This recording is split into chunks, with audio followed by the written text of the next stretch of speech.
नर्क से लौटने वाली जो आत्माएं होती हैं, आत्मा अर्थात आप सब लोग नर्क से लौटे हो। और ये पूर्ण रूप से प्रमाणित है क्योंकि आपका जन्म पृथ्वी पर हो चुका है।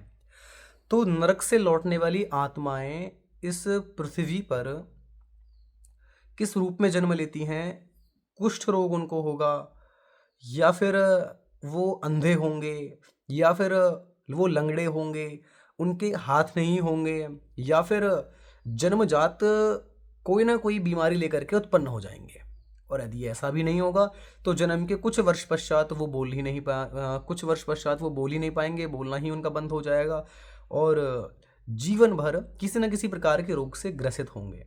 तो ये उनका एक अवधि का काल होता है जो कि पृथ्वी लोक पर उनको भेजा जाता है इस दुख को झेलने के लिए या फिर इसका भोग करने के लिए। अब हाँ चलो, इसका उपाय आप कैसे कर सकते हो, इसका अवसर कैसे हो सकता है।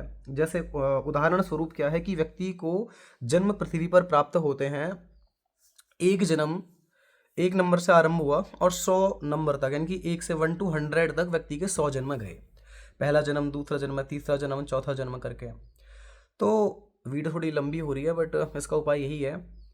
यदि व्यक्ति ने पहले नंबर का उसको जन्म मिला एक कुत्ते का, दूसरा उसने उस जन्म में कोई अच्छे कार्य नहीं करे, उसको फिर ऐसे ही मक्खी का, मच्छर का, फिर किसी कीड़े का, फिर किसी पक्षी का, फिर किसी पशु का, जानवर इत्यादि का उसको जन्म मिलता चला गया और एट द एंड वो पहुंच गया 100 पे। 100 पे जब वो पहुंच गया तो उसको फिर मिलता है, ये जितने भी जन्म हुए पीछे, इनके दुख से या फिर इनके जो पुण्य हुए होंगे इससे इस जीवन में, उन सभी योनियों में, उन सभी के पुण्य से इसको मनुष्य का जीवन ईश्वर के द्वारा दे दिया जाता है, या फिर कभी कभी तरस खा करके भी दे दिया जाता है। उसके बाद में इस व्यक्ति को 100वें जीवन में अर्थात मनुष्य जीवन में इसका ये लक्ष्य मात्र होता है कि अब ऐसे में व्यक्ति अंधा भी हो सकता है, कुष्ठ रोगी भी हो सकता है, लंगड़ा भी हो सकता है, कैसा भी हो सकता है, किसी भी मुख्य रोग से ग्रसित हो सकता है।